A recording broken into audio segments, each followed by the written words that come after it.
Hey, it's Bob from Full Reps Physical Therapy and Performance Training. And a word on in-season training. It is important. It can be done, it can be beneficial, but you really don't want your gym life and what you do in the training center or even on the field, you don't want that to interfere with your performance. So what can you do that's beneficial to maintain your strength, to maintain your stability, mobility, all the things you worked hard for in the off season? What can you do to maintain that and even improve your performance when you're in season and you have a schedule that's a little crazy? You have schoolwork, baseball rainouts, and then a hectic schedule. Things like that come up. But what can you do in season? Even if you have 1 day a week, if you have 2 days a week, great. But let's just say you have 1 day a week. Let's get some your mobility to be really smart about a mobility warm-up where you're going to work on your J-band exercises as a baseball player. Don't make it into rocket science, right, guys? Do one rotational movement, one horizontal abduction movement, and then you're basically covered, at least covering the basics with those two things. So maybe you do that coupled with some shoulder mobility, T-spine mobility, hip mobility. That mobility work, your flexibility work, really depends on the athlete and specifically what you need most. But those are the 3 key points for most athletes: shoulder, T-spine, hip.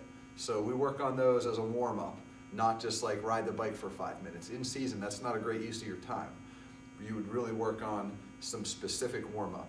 And then maybe from there you do a quick plyo circuit. Some of my favorites for baseball guys would be to work on a little hop down and rotational hop up.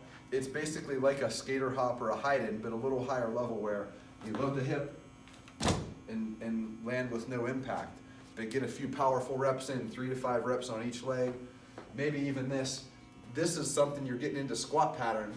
If you front load it, push your butt back and stall and then jump hard, right? And with these box jumps, you don't have to even go high, but the important thing is that you don't just jump and tuck your legs. That's more like hip range of motion. You want to work on putting your hip through a full, right? You want to get that like lift hip extension. So you can lower the box or whatever, but you would do 3 to 5 reps of those, and then maybe do some just unilateral hops. Guys, these are awkward. If you have a strong leg, this will reveal it. Or if you have a weak leg, strong leg, just leg back, and then really stay on one side, right? Do 5 each way. We do these all the time, right? Right, right, right, left, left, left. Control your impact. So that may be a quick plyo circuit in season, right?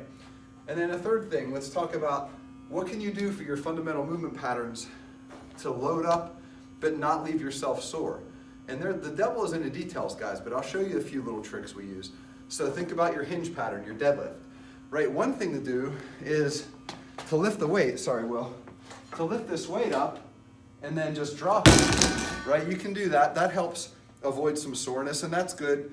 In season, if you have a game in the next day or 2, I would still not go heavy with those, but let's say a weight that you could do 5 or 7 reps with, maybe you do 3, and that's still heavy, it's work, but it's not pushing you to your limit. You still get the benefit out of it though. So that's one thing. Deadlift pattern is something too.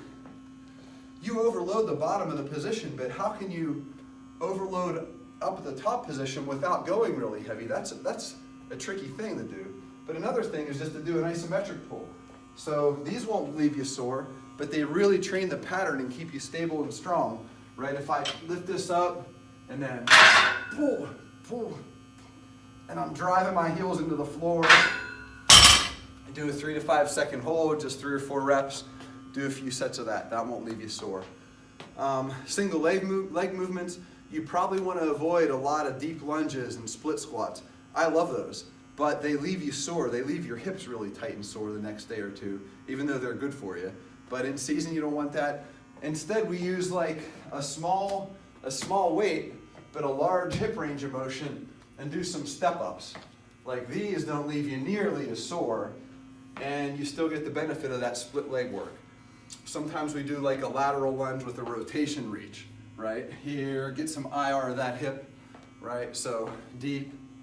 And philosophically, guys, this is like the opposite of the thing where the training style where you sit on a machine and you just grind out reps and you're really sore in one muscle group.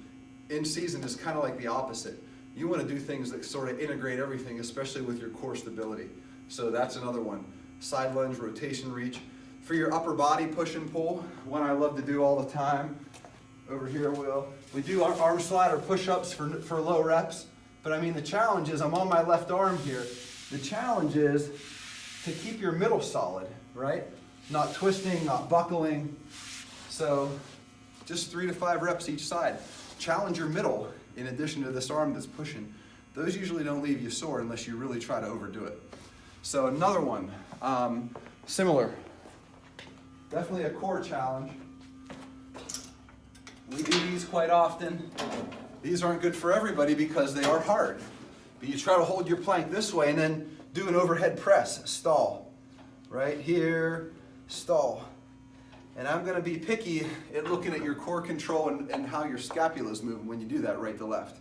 Because one hand's stabilizing, the other hand's doing an overhead press. I'm not sure this is smart for all pitchers in season, but for some guys, this is a good power-oriented move that really, again, makes you have to stabilize doing an overhead press single arm. So get it up there well, and then a little bit of leg drive. And if you do this, if you don't do it for too many reps, too much weight, that's a really good way to keep your upper body strong and in shape without leaving you really sore everywhere. So that's another variation. Like I said, I would not always recommend that across the board to all throwers when they're in season going overhead like that. That's that. I love the split stance rows. One last thing for a horizontal pull. The lawnmower row with a bench, right? That's a really great and basic exercise. It's good for you, where your knee is supported on the bench, and you can load that up. That's a great upper back builder for building muscle mass. But in season, you don't want this to all be sore. So again, a way to integrate it is get into that left hip like a deadlift posture, and then pull. So 3 to 5 reps here, and I feel it in my right lat, feel it in my bicep, but it's also a lot of stability demand on the left hip and your lower back. So right, other side would look like that. So, and you can see I lost my balance, but you're training the rotational plane even though you don't see a lot of rotation going on.